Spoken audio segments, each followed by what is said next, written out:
Si tenemos un instrumento que funciona, como es la ley de colaboración eficaz, ¿por qué modificarlo? Estamos conectados con Luis Vargas Valdivia, ex procurador que ha sido uno de los ex procuradores que ha reclamado, que se ha dirigido a la presidenta Dina Boluarte pidiendo la observación de la propuesta de modificación de la legislación con respecto a la colaboración eficaz. Doctor Vargas Valdivia, buenos días. Buenos días, Nicolás. ¿Cómo estás? ¿Cuáles son las objeciones que tienen ustedes a lo que se ha planteado en el Congreso de la República y por qué? Bueno, a ver, la principal objeción es la modificación que se pretende introducir a través de este proyecto de ley al procedimiento de colaboración eficaz, fijando un plazo de 8 meses que podría prorrogarse hasta 12 o excepcionalmente hasta 18. Fijar un plazo al procedimiento de colaboración eficaz. Estamos teniendo problemas, doctor Vargas Valdivia, con la calidad de la conexión. Vamos a corregirlo inmediatamente. Estamos en la línea con Luis Vargas Valdivia, ex procurador. Como ustedes saben, hay recuperamos la conexión. Es decir, ya ustedes están objetando en primer lugar digamos, el establecimiento o el recorte de los plazos. O sea, ¿cuánto tiempo se tiene que tomar un fiscal para corroborar los dichos de un colaborador eficaz? De eso estamos hablando. Lo que estamos hablando es de la naturaleza del procedimiento de colaboración eficaz, ¿no es cierto? La razón que se ha dado para fijar el plazo es que hay que agilizar el procedimiento. Pero esto es absurdo, pues. ¿Por qué? Exitosa.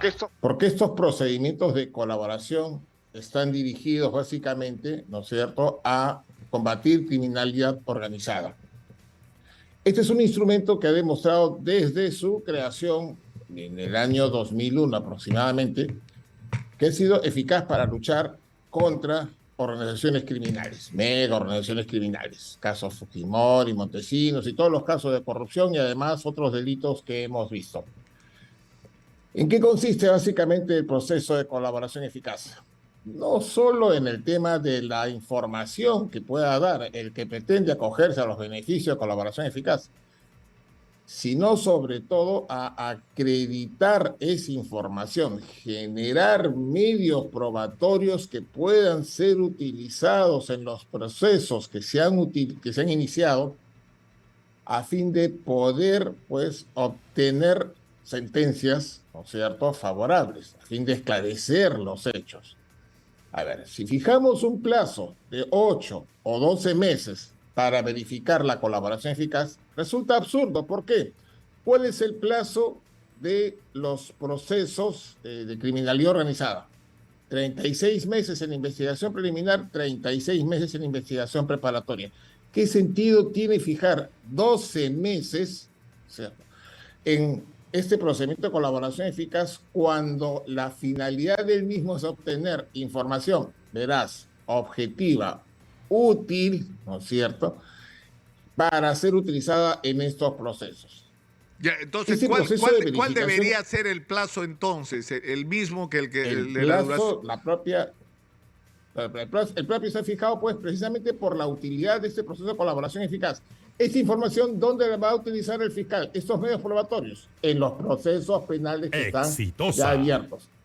¿Sirve la información respecto de un proceso penal ya concluido? No. Cierto.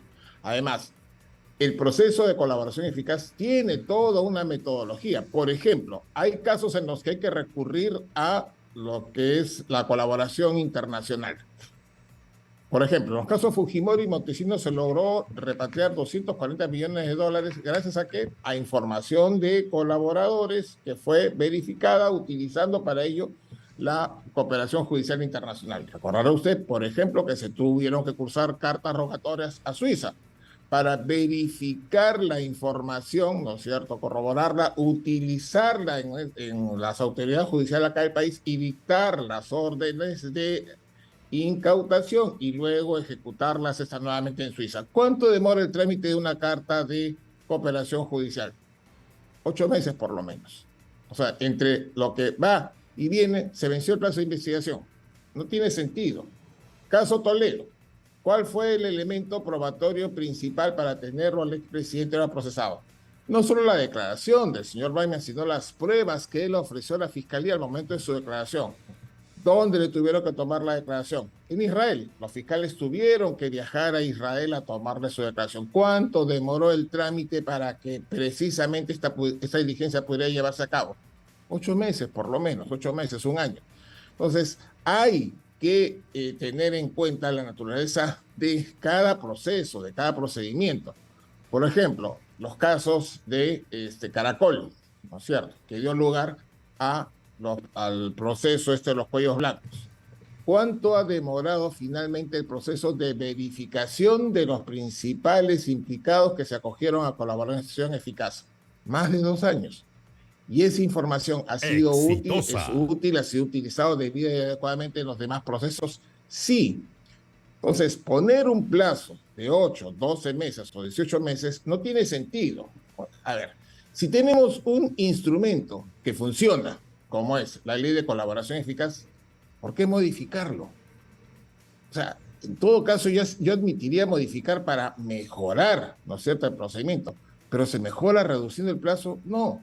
Lo que se consigue con la reducción del plazo, pues, es el entorpecimiento del procedimiento de colaboración eficaz. Y no olvidemos que el objetivo, perdón, Nicolás, sí, del proceso de colaboración eficaz es, ¿no es cierto?, es incentivar la delación en las organizaciones delictivas. Ahora, se ha hecho 2 objeciones. Una o 2 críticas a la manera como se han manejado en general los procesos de corrupción. Primero, que duran una eternidad. O sea, los procesos tienen años y no terminan en sentencias. Y terminamos discutiendo si este o el otro o la otra merecen la prisión preventiva, que en realidad es una medida preliminar. Lo que deberíamos estar discutiendo son las sentencias, ¿no es cierto?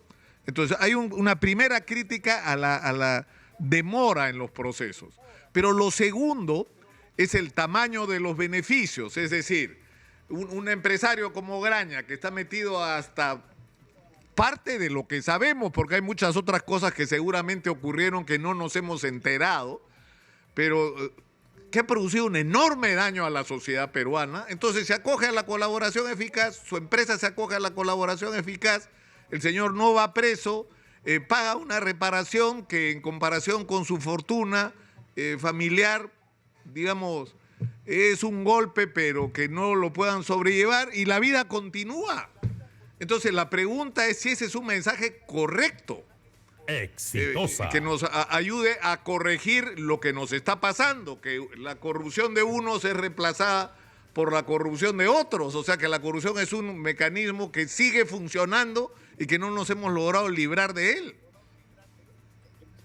A ver, Nicolás, lo que hay que tener en cuenta en este caso es, en efecto, hay casos como el que usted menciona o el de Matilde Pinchi. Recuerda que siempre se criticó respecto de que ella recibió una sentencia suspendida condicionalmente, pagó reparación civil y también una multa. La información que han dado estas personas que se acogieron a colaboración eficaz, que ha sido corroborada y que ha sido evaluada por un juez. No olvidemos que el acuerdo de colaboración eficaz al que llega el fiscal con los procesados tiene que ser evaluado y aprobado por un juez, ¿no es cierto? Esa información ha permitido, ¿no es cierto?, descubrir los demás integrantes de organizaciones criminales. Ha permitido que los fiscales cuenten con medios probatorios que puedan ser ofrecidos y actuados en los procesos penales, ¿cierto?, que terminaron, en su caso, con sentencias. Yo estoy de acuerdo con usted.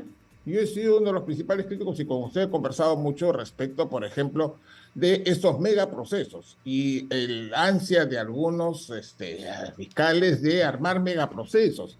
No hay nada peor para un proceso de administración de justicia célebre que tener un megaproceso. Tenemos un proceso con, por ejemplo, 50, 60 procesados, se vuelve difícil de implementar. Es por eso que también a principios de los 2000, en la época de la Procuraduría Anticorrupción, se introdujo en el Congreso un proyecto de ley que fue aprobado, ¿no es cierto?, estableciendo el procedimiento de desacumulación, de suerte tal que un hecho podría ser juzgado de acuerdo a los Exitosa. distintos estamentos en una organización delictiva. Juzgamos por un lado a la cúpula y por otro lado juzgamos pues a los demás integrantes. ¿A efectos de qué? De celeridad. Pero es un problema pues de administración de los procesos, de las investigaciones. O sea, hay que, yo considero con usted, meter en la cabeza de algunos fiscales que un megaproceso va a tomar pues años y al final de cuentas se corre el riesgo de ir perdiendo información, pero lo más importante, ir perdiendo interés en la gente, porque la justicia que no es oportuna finalmente no es justicia. Claro, pero en todo caso, deberíamos estar, tenemos un gravísimo problema con el tema de la corrupción. Y una vez más nos ocurre que viene desde el Ejecutivo, desde el Legislativo, perdón, una iniciativa que no es parte de una estrategia de la lucha contra la corrupción. No tiene nada que ver con eso, tiene que ver, da la impresión, más bien con intereses de gente a la que le interesa que las colaboraciones eficaces no se corroboren, porque si no terminarían todos presos, ¿no? Entonces, pero la discusión tendría que ser, por ejemplo, lo que reclama Vela, a quien dicho sea paso, ya le han abierto 2 investigaciones y todo indica que lo quieren sacar otra vez de la fiscalía. Pero él ha dicho, debería haber un sistema en el Poder Judicial, salas especializadas para tratar estos temas, para cortar los plazos. Debería haber más fiscales dedicados a la investigación contra la corrupción. Debería haber más gente en los equipos especiales de la policía para investigar la corrupción. Yo agregaría a eso. Deberíamos tener un sistema que no sé si existe en otras partes. El Contralor dice que nos roban 25.000 millones de soles cada año del presupuesto de la República. Y yo me pregunto, ¿no podemos agarrar 500 de esos 25.000 millones que nos roban y en vez de que nos roben, usarlos para premiar al funcionario que denuncia actos de corrupción, para premiar al empresario que se resiste a pasar por el aro de la corrupción y denuncia al funcionario que lo quiere corromper? Es decir, no se pueden inventar mecanismos que no sean necesariamente de la colaboración eficaz, que sean complementarios y que ayuden al mismo objetivo. Tenemos que ir a la pausa. Doctor Vargas Valdivia, le rogaría mantenerse en la línea, por favor, para continuar con esta conversación. ¿Qué debería pasar, doctor Vargas Valdivia? A ver, contestando la pregunta que usted hizo antes de irnos al corte, yo coincido con usted, hay que tomar una serie de medidas y efectivamente no tenemos una política nacional de lucha contra la corrupción, ¿cierto? Las medidas que usted propone son medidas interesantes que deberían tomarse en cuenta, pero estas medidas, por ejemplo, servirían para investigar una mega organización delictiva. Difícil. Por ejemplo, en los casos Cuellos Blancos o en los casos recientes del expresidente Castillo, por ejemplo, ¿cómo se pudo descubrir estos hechos? Si no hubiera procedimiento de colaboración eficaz, ¿usted cree que, por ejemplo, la señora Sada Guaray, por mencionar un tema, se hubiera cogido colaboración eficaz y hubiera dado la información que está siendo objeto todavía de corroboración? Al igual que los otros integrantes de esta organización delictiva. Entonces, esto demuestra la utilidad de este instrumento en lo que es lucha contra criminalidad organizada. Este es un instrumento, ¿no es cierto?, para luchar contra criminalidad organizada que permite descubrir los integrantes de la organización, los diferentes hechos, aportar medios probatorios, y esto lo que permite es que estos sean utilizados en los procesos. ¿Cuál sería el plazo razonable? Pues el plazo que toma, ¿cierto?, el proceso, los procesos respecto a los cuales se van a utilizar los medios probatorios que se obtengan a raíz de la información brindada por el colaborador eficaz, ¿no es cierto?, y que va a permitir a la Fiscalía, a las dependencias de la Policía Nacional que intervienen sobre todo en lo que es recopilación de inteligencia, en lo que es verificación, al descubrimiento de los hechos y a poder, ¿cierto?, obtener en un juicio regular una sentencia condenatoria. No olvidemos que la naturaleza de las pruebas en un proceso judicial son fundamentales. ¿Por qué? porque en un proceso judicial se debe acreditar más allá de toda duda razonable la comisión del delito y la responsabilidad del imputado a efectos de obtener una sentencia condenatoria. Esto es lo que a nivel internacional se conoce como derecho penal premial. ¿Y esto ha funcionado en otros países? Sí. Este instrumento de colaboración eficaz se ha tomado pues de otras legislaciones, no la italiana, y ha demostrado tener éxito nuevamente. O sea, ¿qué es lo que hay que hacer? Hay que reforzarla. Hay que reforzar el sistema, como usted dice. En efecto, a ver, hay un compromiso, lucha contra la corrupción. ¿Qué se ha hecho respecto de fortalecer, por ejemplo, al Ministerio Público, a la Policía Nacional, al Poder Judicial, a los sistemas de capacitación? No se ha avanzado en ese tema tampoco. Yo coincido, hay sectores fundamentales que han sido abandonados por el Estado. Uno de ellos es el sistema de administración de justicia. Claro, pero además tenemos un problema muy grave. Nacional. Que el caso emblemático que tiene que ver con la corrupción en el sistema de justicia, que es el de los cuellos blancos, no avanza o no ha avanzado lo que debería ser. Recién están terminando digamos, certificar los audios que se tienen hace años. Exacto. Que resulta simplemente inaceptable ahí, que haya pasado algo así. Estaba congelada esa investigación. ¿Por qué? Porque afecta a jueces, a miembros de la Corte Suprema, que no deberían estar ahí si la información contenida en esos audios la conociéramos. Y no solo ellos, ¿ah? Yo coincido con usted, y eso lo que implica, por ejemplo, es haber implementado un sistema de control de tanto de la Fiscalía como del Ministerio Público ajeno al propio Poder Judicial del Ministerio Público. ¿Cuánto tiempo ha tomado, por ejemplo, para designar recién a los cabezas de estos sistemas de control? O sea, el control de la actividad no puede estar en la misma organización. Y eso lo ha demostrado, por ejemplo, también en el Congreso. La Comisión de Ética, todos somos conscientes que no funciona, ¿no es cierto? Eso no funciona. Igual, en el Poder Judicial, el Ministerio Público, los órganos de control no pueden estar en el interior del sistema porque surge lo que comúnmente se conoce como el otoronguismo. Y nuevamente, esto, ¿no es cierto?, este problema que usted menciona, los cuellos blancos, que en realidad afecta, es un sistema, ¿no es cierto?, primero que pasa por la propia organización del Ministerio Público, ¿no es cierto? Segundo, por la capacidad operativa que se tenga. Estamos hablando de miles de audios que tienen que ser debidamente verificados, una vez que sea verificado, estos tendrán que ser utilizados, y para utilizarlos, ¿qué es lo que se requiere? Seguir un procedimiento que implica la transcripción, certificación y ubicación de todos los demás. No, claro, porque además en este caso, por ejemplo, ¿no? Se ha avanzado con esa investigación. Claro, hay personas que tienen muchísimas llamadas con estos funcionarios claves, Inostroza, con Ríos y otros. Lo que hay que establecer es si en el momento que ocurren las llamadas, estas personas tenían procesos pendientes, y de ahí hay que revisar las resoluciones para ver si ocurrió que este funcionario judicial tomó resoluciones a favor de esas personas con las que se comunicaba telefónicamente, con lo cual cobra sentido. O sea, en realidad la certificación de la comunicación es el primer paso de la investigación que hay que realizar. Ahora, yo insisto en lo siguiente, doctor Vargas Valdivia. La discusión no puede ser si le acortamos o no los plazos a la colaboración eficaz. La discusión es cuál es nuestra estrategia en la guerra contra la corrupción. Ya, tenemos el procedimiento de la colaboración eficaz, que ha tenido su papel, pero eso tiene que ser complementado con otro tipo de medidas. Yo creo que con la premiación, tener un fondo para premiar al funcionario o al empresario que denuncia a los corruptos y a los corruptores. Yo creo que eso puede funcionar de una manera extraordinaria, manteniendo, por supuesto, la protección de estas personas que pasarían a ser testigos clave, pero además lo premiamos, porque premiamos a aquella gente que nos ayuda a combatir la corrupción. Pero hay otros montones de problemas que resolver. Por ejemplo, el Registro Nacional de Proveedores en el Perú es una vergüenza. O sea, cualquiera es proveedor del Estado peruano. Te registras y terminas vendiéndole cualquier cosa hasta el Congreso de la República. Hay un problema con las compras centralizadas.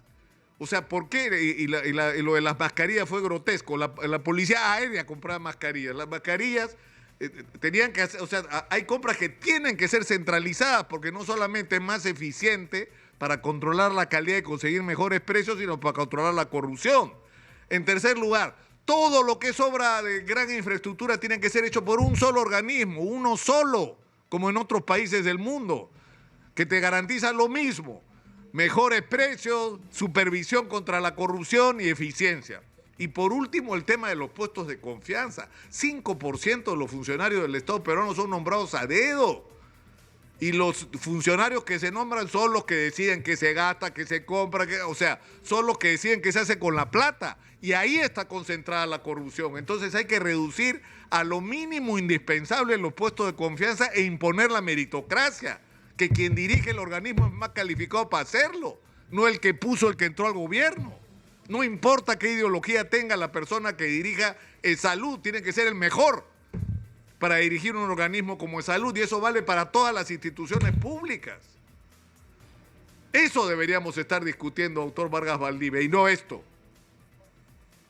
A ver, yo coincido con usted, Nicolás. Eso es lo que debería discutirse y se han implementado. A ver, se pusieron en práctica una serie de iniciativas, por ejemplo, Servir, que tenía como objetivo establecer un sistema, ¿no es cierto?, de servicio civil sólido. Finalmente esto ha sido dinamitado por los distintos gobiernos porque quieren seguir manejando pues el tema del clientelismo. Esos son temas, y coincido con usted, que deben ser discutidos. Pero este tema en particular también de colaboración eficaz también tiene que llamarnos la atención respecto a esa falta de interés de determinadas autoridades y determinados congresistas para contribuir efectivamente en la lucha contra la corrupción. Tenemos que levantar nuestra voz de protesta respecto de toda esta, no solo falta de interés en generar una política de Estado en lucha contra la corrupción, sino interés de determinados sectores de dinamitar precisamente lo que sí está funcionando, para seguir pues en esta situación de caos y aumentar, ¿no es cierto?, este desorden que existe en el Estado. Hay que exigir unos planes que sean efectivos a mediano y largo plazo en lucha contra la corrupción, sí. Tenemos un instrumento que en los últimos 20 años ha demostrado que es efectivo. ¿Por qué modificarlo? ¿Cuál es el interés de modificarlo? ¿Esto en qué coadyuva a la lucha contra la corrupción? La única razón que se nos da es hay que acortar los plazos, pero eso no es una razón válida y lo hemos demostrado largamente. Entonces, ¿por qué estamos con usted discutiendo no solo este tema, es cierto, de este atentado contra este instrumento, sino la falta de interés de nuestra clase política actual en generar políticas de lucha contra la corrupción, de incentivo contra la corrupción? Yo estoy de acuerdo con usted. ¿Qué medidas de prevención tenemos respecto de corrupción? Ninguna, ¿no es cierto? Porque Contraloría tampoco pues tiene capacidad para intervenir en todas las obras a nivel nacional. No hay un procedimiento eficaz. La Fiscalía, por ejemplo, cuenta con estas fiscalías de prevención del delito que podrían también ser utilizadas de alguna manera en estos temas. No se hace. ¿Qué se ha implementado respecto del sistema educativo para, ¿no es cierto?, que eso es fundamental, formar a nuestros colegiales respecto de sus derechos, de sus obligaciones, ¿no es cierto?, de cómo ellos deben de intervenir en la actividad política a efectos, pues, de precisamente obtener estos resultados, generar en ellos conciencia. Me escribe. No se ha avanzado en nada de eso. Me escribe Óscar Sarabia, que siempre opina y tiene mucho conocimiento sobre este tema de contrataciones con el Estado. Y él dice, desde que hay diversos, o sea, es una feria esto de cada organismo tiene su sistema de contratación, sino que además este tema de la educación, ¿no? No solo en los colegios, en las universidades. Y acá hay un asunto importante con respecto a los colegios profesionales que deberían ser más severos con sus profesionales involucrados en actos de corrupción.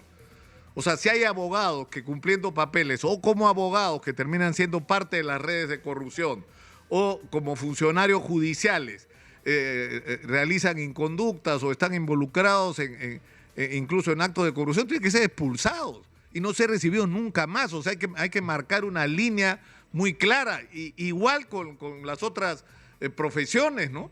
Con los ingenieros, porque, es decir, para que se produzca a veces determinadas circunstancias de corrupción, hay que falsear información, hay que inflar costos y hay responsabilidad de profesionales de diferentes profesiones.